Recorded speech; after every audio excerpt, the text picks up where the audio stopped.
living life every day without your child, it's a pain that never go away. Nearly 1 in 5 people shot in Louisville are children. And we saw all the kids start coming out, hollering out, they killed my brother, they killed my brother. And the kids, they ain't number babies, they damn self.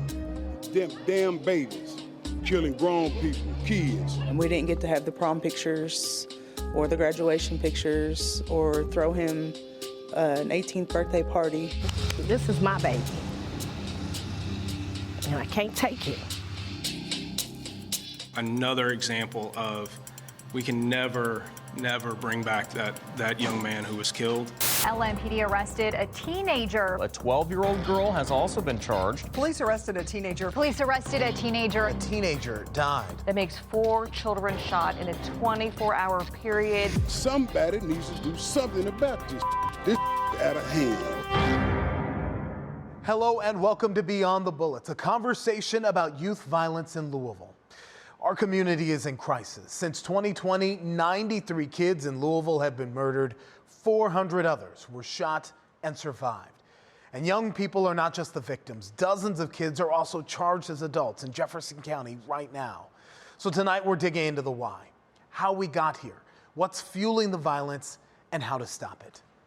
This is going to be a real talk, and we invited LMPD and JCPS to participate in it, but both agencies declined.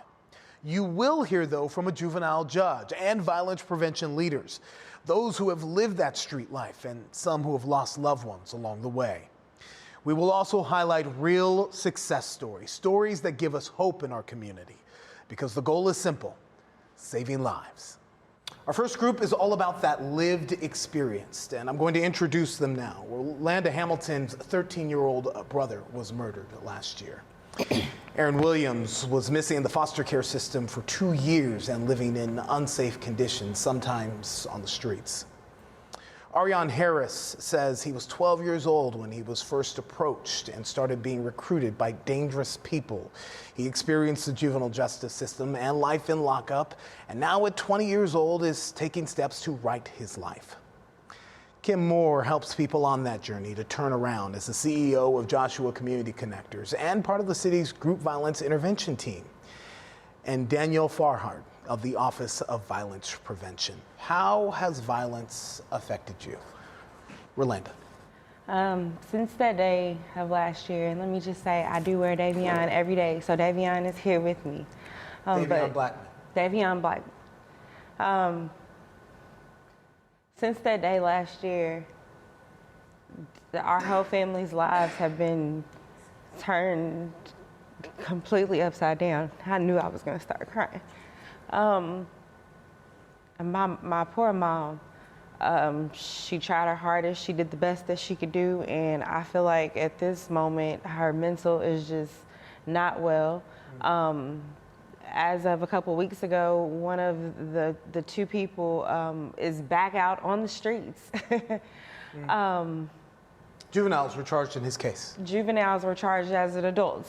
Some of the things that you just read, and one of the juveniles, not the murderer, but one of the juveniles is back on the streets, on the watch, which he was on the watch when he robbed my brother's dead corpse.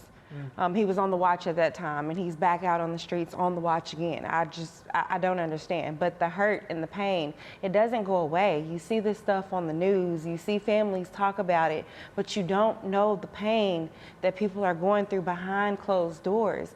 And I feel like people don't care until it hits your doorstep, and then you want to find resources, and then you want to say, oh, well, what about this? Well, what about that? I feel like it's a conversation that's been needed to take place here in Louisville, Kentucky. Aaron, tell us how violence has affected your life. For me, it's made me feel like I've been trapped in my own city. I can't go out with friends. I can barely go to work feeling safe because I feel like somebody's gonna shoot me over some cold fries because people wanna argue about things like that. I feel like it's gone way too far at this point. Ariane. Just losing the people that I care about and the ones that are closest to me. Some of which who I spend time with daily. And it affects me on a deeper level and makes me just not want to be in the lifestyle anymore and do something better with my life. How many friends or people have you known have died? I've lost 4 friends since I was like 14. I've never seen Louisville as violent as it is, and so it's impactful. It impacts me in a way. Like 10, 15 years ago, I didn't have to worry about people threatening my life, threatening my kids, wanting to kill us, all of that kind of stuff. And in the last couple of years, you know, I've had some threats where LMPD said it's some viable threats on your life, just doing this work, trying to serve people. And so it doesn't make me not want to do it, but having a conversation with a young man on a Friday and he's dead Saturday morning at 6 o'clock, after you talk to him about his choices and stuff. And I just think, I'll say this and be quiet, this community seems to be desensitized to this stuff now. Like, retaliation is real, and that's not what people are talking about. So you have a group of people right now getting out of prison whose brothers were killed 10, 12, 13 years ago, and people are coming back to this community to retaliate, and that's what people are not talking about. The hatred, the violence is long-lasting. And so when I hear stories like the ones that have been shared, this is not just a moment in time, this is life-lasting. Yolanda, what was going on with your brother? Davion. So I'm not going to sit up here and say my brother was perfect. My brother was a troubled, very troubled he had mental issues. And my mom is not perfect. As she stated, my mom has been incarcerated all of our lives. He was 13 years old and being recruited by gangs. He was being recruited by gangs. And I also think that something that I'm never going to stop talking about. My brother was in a program. He was in a program that was court ordered, that's supposed to be a good program. We have to vet these programs. I see people in the community talking about, let people come and do this, don't vet them. No, we need to vet them. We need to vet these people. People out here having money, getting grants, and not doing the right thing with these grants. If you can't be halfway in and halfway out dealing with not with these kids, not with the kids that we're dealing with now. Are there unsafe programs posing as interventions in Louisville? It is my role, my responsibility to look at the city of Louisville and to see what resources exist for our kids in juvenile justice. Gaps will come up. Conversations have been had about intentions. These are groups that come together with good intentions, but perhaps they're not the right group to work with our at-risk or high-risk kids. Our office is trying to understand what we have so we can help support what's working, what's getting our kids out of the system faster, what's keeping them from dying. But what she is saying is that young people are being sent to programs. They're being ordered to programs. They're being basically corralled around other dangerous young people who have made bad decisions. And the people who are within that program, supposing to be advisors, supposing to be leading it, some of them who have gotten grant dollars to operate it, are then using those young people to do that dirt. Is that true, Kim? Here's what's happening, and I'll say this and probably get a bunch of threats and calls later, but a lot of people say they're nonprofit, that are not nonprofit. So I challenge every person who's watching this and listening to us, if you are sending your child to a program and they tell you that they're a nonprofit, ask them for the Secretary of State's letter, you ask them for their board members, you ask them, are they having meeting minutes, and you ask those questions. It's a level of accountability, whether it's me, OVP, whoever, it's accountability. And so the grant dollars that I get have to be reported on. And I think people have got money just because they knew somebody in power. Accountability starts at the mayor's office, and I say this, and I'll say this in front of Mayor Greenberg. I like Mayor Greenberg, but I think saving lives at this time, it should be a priority for everybody. And talking about the lives of young black men and boys shouldn't be a talking point for political gain. And you just have to think about that. I do want to say, I get the 401, the whatever, but that's not, these kids don't care about that. These kids do not care about how it's structured. My family specifically endured someone that had a program that is putting these kids selling drugs, stealing they drugs, having them do this, making them go butt and butt with kids that are not from the same community as them, you end up in a worse position putting your kid in these programs than you do of not putting them in the program, but it's court ordered. My question is to the juvenile judges. How many of you all have went to see these programs that you send our kids to? How many of you all have visited these programs? Like the mayor's office come down to my office, they look in my file cabinets, they ask these questions. How many of these judges have been to visit these programs that you are sending our kids to? Ariane, you admit that you wound up being recruited by some young people or dangerous people at a pretty young age, 12 years old. What don't we understand about these type of groups or organizations and how they're getting our kids? I mean, I feel like I wouldn't even call them groups and organizations because to us, it's more like a family and that's all we know. These dangerous people you thought were your family. Yeah. But you're 12, 13, and they're how old? They could be the same age as us, 20, 25. Most of the time, they're not too much older. 25 to 15, there's a big gap there. There's a maturity gap, there's a life learning gap between 25 and 15. But you have to think about the frontal lobe is not fully developed until kids are 25 or 26 years old.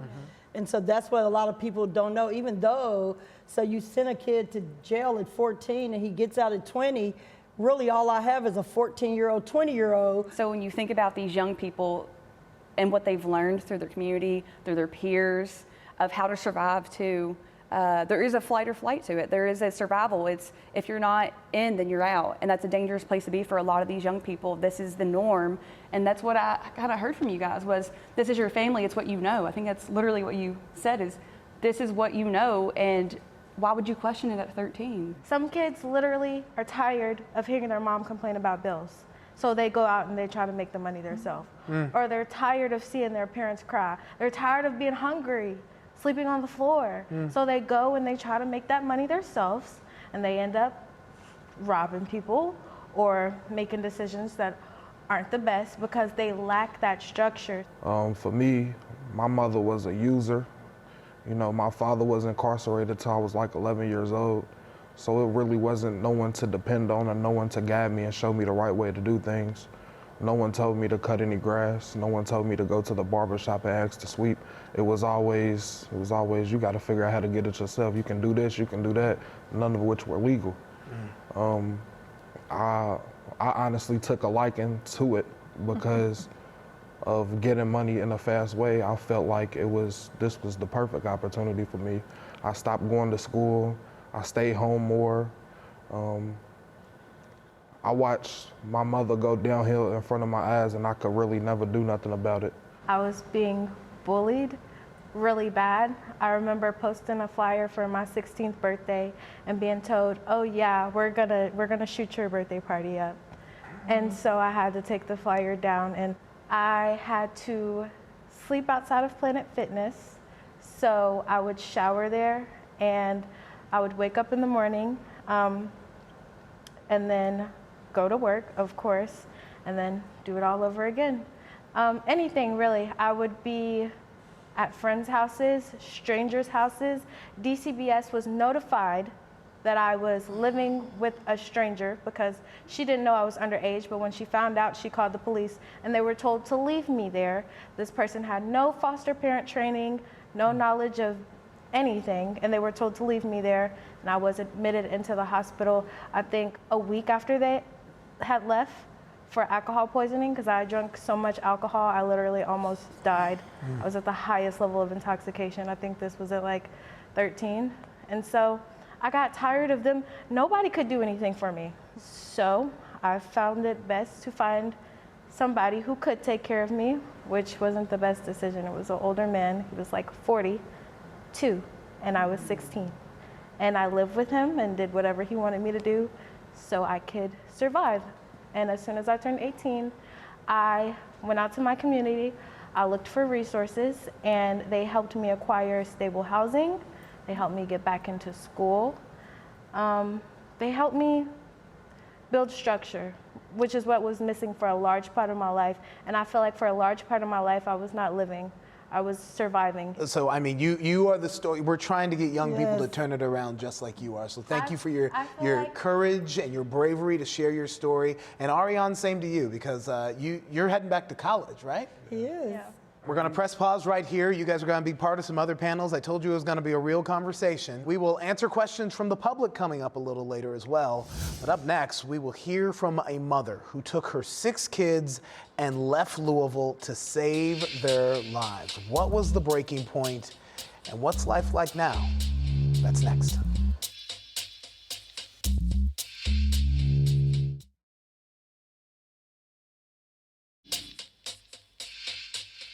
And welcome back to Beyond the Bullets, a conversation about youth violence in Louisville. I am joined now by Jamelia Chillers and her son Jaden. We should mention that they are joining us via Zoom after moving to an undisclosed location out of the city for their safety. Jamelia, you took your 6 kids and left everything that you knew here. Why? I felt that it was best, on top of stability, safety is what's most important. And my kids weren't able to be children anymore in Louisville. So the best thing to do was to leave. There was a homicide this year that was highly publicized, and you knew the victims in that case. Not getting into exact details, as again, there's a safety concern, there hasn't been an arrest, but can you share what happened at school right after? After a devastating loss, one of my children was 15 at the time, and he had got threatened that he would be next when he left school that day, and he was afraid for his life. He didn't want to go back to school. And then I knew, even as a gunshot survivor myself, that I had to do something about it. So let's talk about that. 2024, you were a victim of gun violence in Louisville. What happened? It was a random fight. Some guys grabbed guns and started shooting into the crowd that I was at. And I got hit. I was the only one that got hit. And you were at home at this point in time, right? Yes, I was at home. Jaden, you were caught with a gun when you were 17 years old, as I understand it. Ended up spending some time in juvenile detention. Why did you have that weapon? Tell us what happened the year before. I got shot when I was 16, May 2nd of 21. Walked to a store to go get me some snacks. And 2 dudes walked up on me and tried to rob me. And, me being the guy that I wanted to try and go for it. And they started shooting on me. And I got shot. They took some stuff from you, right? Your iPhone, the pants off your body, your shoes. And they stole $200 out of my pocket. You said that you had a gun at 17 because you were robbed at 16 and you felt like you needed to protect yourself. Where are kids getting guns from in our community? I say that the bad influence that's in the community that's giving the firearms to the kids. And they know what they're doing. It's not like they don't know what they're doing. They telling them kids to go do what they got to do to defend themselves. Now, Ms. Chillers, when we had conversations earlier, you said there's accountability in this, right? That there was, you learned about the power of social media and that folks are watching. Some people see social media as a way of attacking with threats. Yeah, people are definitely watching, and some are paying attention, and some is using it to use against others. Jaden was in the Adair County Detention Center at the time of a well-publicized riot. What was it about incarceration that was a wake-up call for you? I say that time being away from family. Having that time away from family, then getting treated the way I was getting treated in the dirt at that time, which is unhuman. What were the conditions like there for you? The sprinklers went off and they didn't give us no shower for 7 days. They didn't give us no hot meal for about 14 days. And when we was going back and forth to court, we was reeking so bad that transport didn't even want to transfer us back and forth from Louisville to Adair County. What was it like to just get out of the city of Louisville safely for you guys? At first, it was frustrating and overwhelming, being that I was injured and I wasn't able to move as swiftly with my children. But it was also, it has been a relief of not looking over my shoulder, not being able to go to the grocery store. My children are able to live and enjoy life and go outside and be children. What would you say to a young person or young people who are making unwise and unsafe decisions? At the end of the day, it's not cool. You're not feeding your mama, you're not feeding your siblings. At the end of the day, you're going to die. You're going to do life in prison off a mistake that you're trying to be cool for. At the end of the day, it's not to be cool. Stack that money so you can move your family out of that situation that you in right now. And Ms. Chillers, what would you say to parents who know that their kids are doing things that could cost them their lives? Just stay on them. Tough parenting, seek God, and it is organizations and it is help out there. You have to search for it, you have to seek it, and you have to be willing to be ready to change your ways for your children, for your family, for your sake and your safety. All right, good luck to you on this next chapter in your life. We're pulling for you here in Louisville. Next up, we are looking at the law and the justice system itself. Are reforms working, or are they part of the problem? Back in a moment.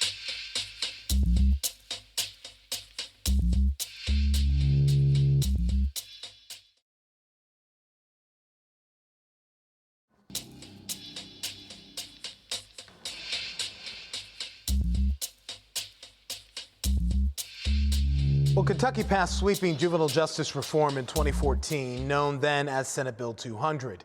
It was designed to give teens who got in trouble more second chances and keep them out of lockup by addressing the underlying issues in their lives that were contributing to the criminal behavior while they stayed in the community. But some say those second chances allowed young people to find more serious trouble. So let's unpack it now with our panel. Jefferson County District Court Judge Anthony Jones handles the juvenile court docket in Louisville. Sharita Smith, a mom whose 16-year-old son was killed by a stray bullet at a bus stop in 2021. Two juveniles charged in that drive-by shooting. Ariane Harris is back with us, along with Daniel Farhat of the Office of Violence Prevention, and Angela Wilson, who runs a youth violence intervention program for the Louisville Urban League. Judge Jones, let's start with you. Is Senate Bill 200 working in Louisville? To answer that, I think we need to go over just the overarching principles of juvenile court in general. And these two principles were the principles that were in place a long time before Senate Bill 200. They are still the principles that are in place today. And that is that we act in the best interest of the child and we use the least restrictive alternatives to achieve that goal. What Senate Bill 200 did was it really made the diversion program robust. It really gave the CDW, or the Court Designated Workers Office, it gave them not only the ability but the mandate to try to find children at lower level offenses and divert them away from the court system, divert them away from out of home placement, because the science, the sociology, the experts, everybody at that time, the evidence suggested that with low level offenders, you want to keep them away from a lifestyle or a stigma that is going to get them more involved in negative. It's going to have more of a negative impact on their life. So in that respect, with those two principles as your lighthouse or your guide, I think that Senate Bill 200, it really was a step toward ensuring that the justice system could act and react in a way that works for our community. I don't necessarily think it's because of the Senate Bill 200 that the kids are getting more offenses. I do think that it is because there is a lack of oversight of juveniles with their crimes are committed in the city due to the shutting down of the center of the JCYC, the former JCYC. Okay. And because they don't feel that anything is going to be done, I do think that sometimes LMPD, because there is a process when a child commits a crime where they have to be transported to another county if they have to go to a juvenile detention center. And just frankly, from what I've been told and what I have seen is that sometimes LMPD won't come or they won't respond because they don't want to deal with the paperwork or transport the children to another county. Judge, does not having a juvenile jail in Louisville temper your decisions on whether to incarcerate a young person? I think universally speaking, us getting a center back in place is agreed upon, and trying to do that as quickly as possible. And I know that everybody is trying to do their best to get that center back in place, because yes, I mean, for a multitude of reasons, it is vitally important to our community, to our children, and to violence reduction.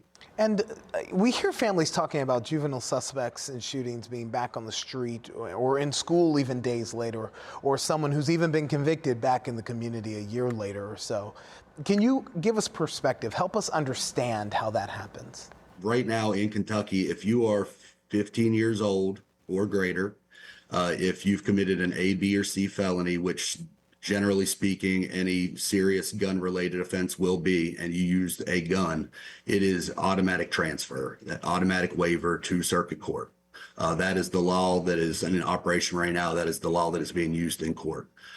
So that narrative, this day and age, just cannot necessarily be true, because it's going to circuit court. They are going to be tried as an adult. We all take this very serious. We're all members of this community, whether you're a state worker, whether you're a school member that's in my court, whether you're the DJJ worker, myself, a prosecutor, a defense attorney, or just anybody that's there as a victim. We are taking this seriously.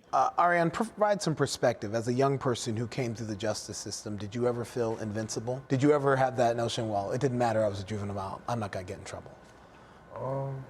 Yeah. I thought that I could get away with a lot more, especially since I was probably like 14 or 15 when JCYC did close down. So I did feel like I could get away with a lot more. I also didn't have a lot of guidance to tell me what I was doing was wrong. So I think that played a part in the way I was thinking too. I learned the hard way. And again, this conversation is not to blame or to shame anyone. I think that you have tremendous courage for being a part of it, because your story may cause another person to wake up and make different choices. Thank you for being here. Sharita, you've been waiting for justice for 4 years after your son Tyree was killed at a bus stop. What has frustrated you about the wait for justice? It's hard on my family. You know, I just make it look good. I show up to every court date. I have to be, you know, there. But it's not only hard on my family, it's hard on the community. You know, it's a lot of people are invested in my son's case. It's one of those cases that shocked the conscious. I mean, your son was going to school, Eastern High School. Innocent bystander. Didn't know either one of the guys that are locked up. At all? They're adults now. He never knew them. Never seen him a day in his life. How did Tyree's death impact your daughter? She was also at that bus stop that day. Yeah, Has she my stayed daughter, on the straight and narrow? Oh, it's been a struggle. But I had to give my daughter, you know, counseling. She's still into counseling. It was times where she told me, you know, they can't take this away from me. They can't stop what I saw, no matter how many counselors I go see. They can't, at night when I lay down, I see my brother laying down on that ground, murdered, bleeding. I can also speak on the judicial system. You know, his case has been going on too long. Both of them kids were in what we would call the diversion programs. They were both in it, got out. One of the little boys have been charged in a Durham County riot. He just got convicted of 25 years for rape. So, you know, it's just been one thing after another. I do believe in second chances, but I don't believe in giving you slaps on the wrist and you go out and shoot up a bus stop. Danielle, from the perspective of the Office of Violence Prevention, when you hear that testimony from moms like Sharita, she's not the first person you've heard say things like that, right? Correct. So is there a better way to manage these kids in the community? What would you change? So much. From an individual to a macro systems level, a lot can be done differently. From talking to youth who have been impacted by juvenile justice, from diversion to incarceration with many things in between. Prevention, he has said it so many times as well, he didn't have someone there that would guide him. He didn't have a role model. He was so young that he didn't think that his family would be the ones, you know, that leading him astray, so to speak. Ariane, you're the young voice on this panel, and we're going to end the last question with you. Tell us about your turnaround. What's life like now? I got out of incarceration and I was court ordered to go to a treatment program, so I did that. And in order for me to go back to college, I have to complete the treatment program, and I graduate the program December 2nd, I'm pretty sure. And I'm going to K-State for spring football season in January. It's pretty much what I'm doing right now. What do you want to be? What do you want to study in college? Clinical psychology. Clinical psychology. We wanted to open this conversation up to our community, so we reached out to neighborhood anti-violence groups to weigh in on the discussion.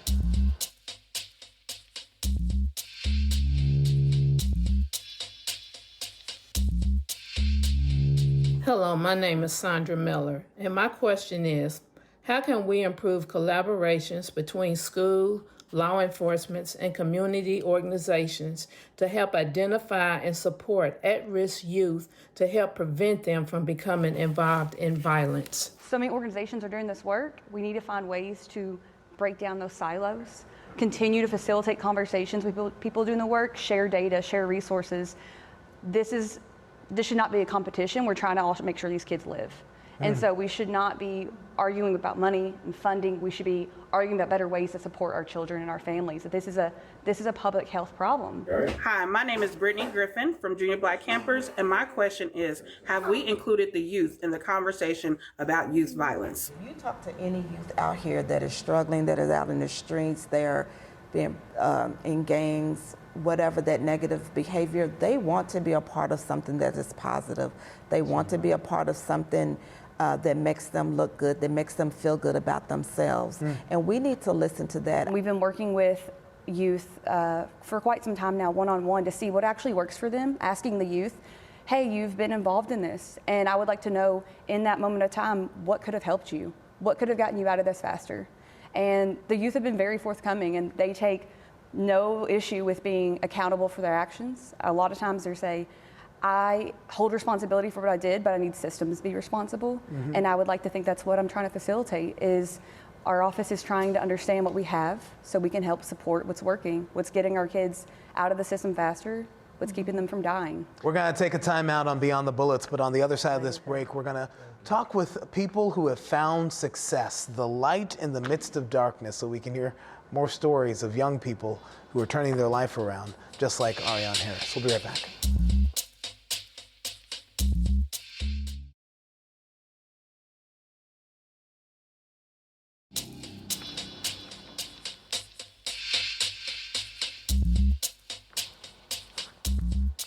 Welcome back to Beyond the Bullets. In the midst of this youth crime crisis, there are real bright lights, signs of hope in our community, and that's where we want to focus the end of our conversation. Introduce this latest panel here. Christopher 2X runs Future Healers, connecting young people who have been secondary victims of trauma to mentors in medical fields. Steve Clayton brings rolling video games into neighborhoods to provide safe options for entertainment. Angela Wilson runs the turnaround program for young people at the Urban League. We heard from her earlier. Mark Singleton is the head of City Life, a faith-based youth program focused in the Shawnee neighborhood. And Frenchie Flanagan is the director of YG, the Young Generation Choir at St. Stephen Church. All right, I'm going to start with the same question for all of you guys, like I did it with the panel at the opening. And it's pretty simple. Tell me your why. Chris? When you've seen a redundant cycle of violence just compounding, especially challenging parts of Metro Louisville, as far as neighborhood-wise, right? You've got to also understand that you have to have a counterbalance to that. How do you do that through Future Healers? Well, through Future Healers, the whole concept was, and it still is, how do we create advocates for safe and healthy kids as far as a projection of that? And we're doing it through the medical collaboration.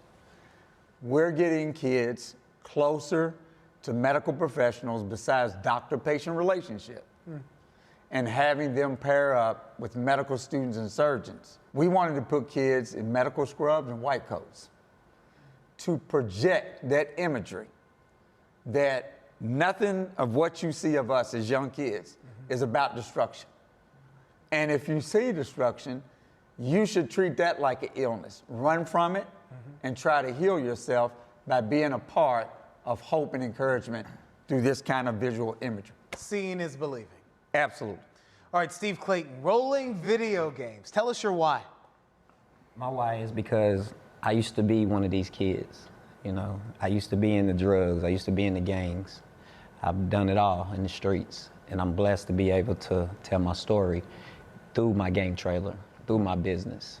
You know, letting these kids know that no matter where you come from, no matter what you endure, that you can still be whatever you want to be in life. Because again, like I said, I was less fortunate. You know, my mom, single mom, grew up in the projects, Village West. I was less fortunate. I didn't have video games. Only time I played video games, again, when I say best of both worlds, when I went over different people's houses that had those systems. And I always told myself, you know, if I made it, I was going to give back. And that's what I'm doing. I'm giving back. Angela, you're currently with the Urban League in a youth violence intervention program, but you have been in this field for a career. Tell us your why. So this is about to get real personal for me. I was not expecting you to ask that question, but my why is my son, my aunt, and my cousin, who are all victims of gun violence. 2 of them are no longer here. My son is still alive, but he is permanently disabled. I want to help these kids. I know what you had 2 young people up here said they didn't have food. Their mothers were struggling. They didn't have any money. And so they were trying to find ways to feed their family. We see that every day at the Louisville Urban League. That's what we do. Our pillars are jobs, justice, health, housing, entrepreneurship, black business. And we show them all of those pillars of what we do. So we have a workforce. If you are looking for a job, let's help you find a job. If you want to open up your own business, let's help you start your own business. This is what you need to do to get your own business. We have an education department. If you're trying to go back to college, if you're trying to finish high school, let us help you make the connections and send you to those referrals and resources. And we hold our program once a week. It's a 6-week program. They can earn a stipend for each session they attend. I believe in the old wraparound services, and when you help the child, you help the family. When you help the family, you help the child. So we have to be that village. As someone mentioned earlier, we still have to be that village for these families. And that's what we offer through our youth intervention program. It's interesting that you mentioned you help the child, you help the family, you help the family, you help the child. Mark, that transition just to you. At City Life, you were doing a lot of after-school programming and summer programming. Correct. And so now you are transitioning because you found a need that you, again, at some point in time, this young person goes home. You're opening up to the entire family, right? Tell us about this new project. Yeah, so my wife and I are joining a ministry called Family Life. And so what our goal really is to try to figure out how it is we can walk alongside youth programs and try to help the whole family, not just the teenager. Because a lot of times when it comes to parenting, when it comes to co-parenting, navigating issues between mom and dad, and maybe they don't live in the same home and they make each other the enemy and put the kids in the middle of it. There's a lot of unhealthy stuff that we've seen through the years, and we've realized, you know, for us, that's our hardest. We want to figure out how can we step into that mess so the kid can have a safer, well-supported environment. Mom doesn't have to feel like she's crazy because life is hard. It's nice to have people come alongside you and say, you're right, you're not crazy, this is hard. Frenchie Flanagan, the director of YG, Young Generation Choir. So much more than a choir. Frenchie has directed choirs all over the city, and it seems that one constant has remained, that the young people just gravitate to you. You're 1 year into on YG, and you're already 100 kids in. So how are you doing it? What's your secret sauce? Well, I wanted to be part of the solution. People always talk about the problems. And what I noticed is in doing the choir this time, in listening to the kids, they do not have anything to do. You're doing a lot more than learning music for Sunday morning. We're doing a whole lot. Tell us. We have kids that need tutoring during this 2 hours every week. If they have homework, we have volunteer retired teachers and some who are current teachers at JCPS who volunteer. They can get their homework done and their projects done, which helps the parent and grandparents who may not know how to do some of the work they have to do. Okay. We are also having parent meetings on a regular basis. We are also holding them accountable for the expectations for their behavior. It would be fantastic if I went to sleep and woke up in the morning, you said, Frenchie, what is it that you would like to see? I would like to see maybe even all of the major churches or even the smaller churches, just start in your own community, start making a change in your own community.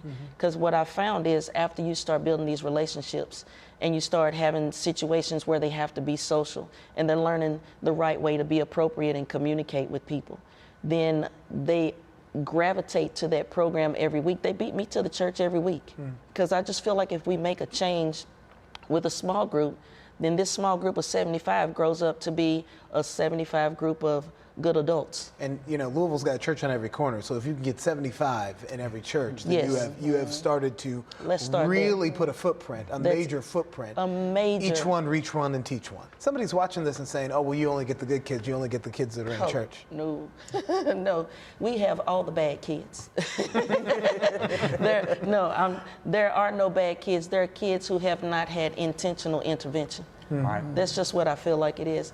And everything that we do is intentional. If I walk up to you, I'm intentionally want to know your name. I want to know what school you go to. I want to know what you like. I want to know what kind of day did you have. Chris, how do we scale it? Future Healers, 800 young people have come through your program since the launch in what, 2020, 2021? 2021 in July of 21, Gilbert, we started with 25 kids. The FBI has given you a pat on the back for your program. It's now in Bardstown. It's now in Nashville, Tennessee. And here's a stat that absolutely blew me away. That of the 800 kids that you've had come through Future Healers who are secondhand victims of trauma, none of them have been justice involved. None of them have been justice involved. How do you scale it? Constantly being redundant about the visual effect of how we counter ugliness. And that's through hope and encouragement, visuals like Frenchie was talking about, like everybody on this panel is talking about.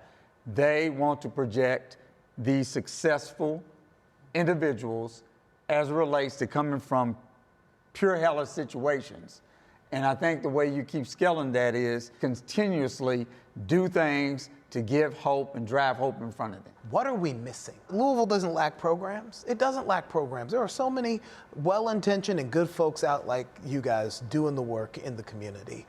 What we lack is effective results, and so we can stem the tide of violence in our community. So what are we missing? I can say from my visual is a lot of fathers need to step up. In my culture, a lot of dads, fathers need to step up, show them that I didn't get to make it, but I have faith in you. You know, I can change the narrative. You know, you can be whoever you want to be, no matter what. But I feel like a lot of dads, a lot of fathers need to step up. I think that we need to listen to the kids more. We heard that from other people on this panel, that they came, dangerous people started to recruit them and treat them like the family that they needed or that they thirsted for at 12 years old. That is right. Thank you guys so much for being here. We'll be right back with a final thought.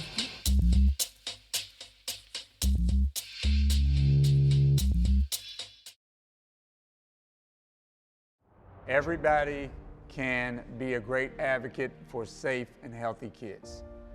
There's no reason not to do that. If you see something, say something. I don't know where the notion of snitches get stitches or whatever the saying is. If you see something, say something. It's a quick phone call. We should stand up for our community instead of being scared to say something. We are the future. Take a chance on young people.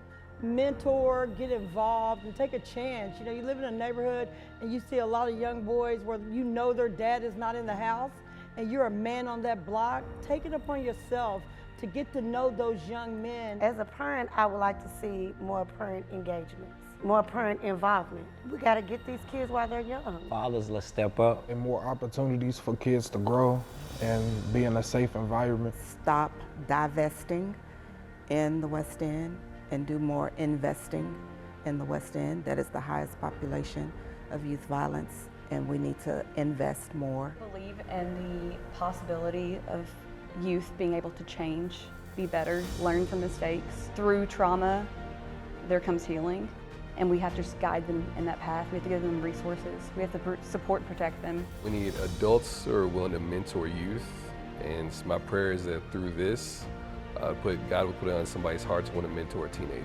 2 words: intentional interaction. Make sure every interaction is some type of positive intervention. It starts anywhere: home, church, school, but be impactful.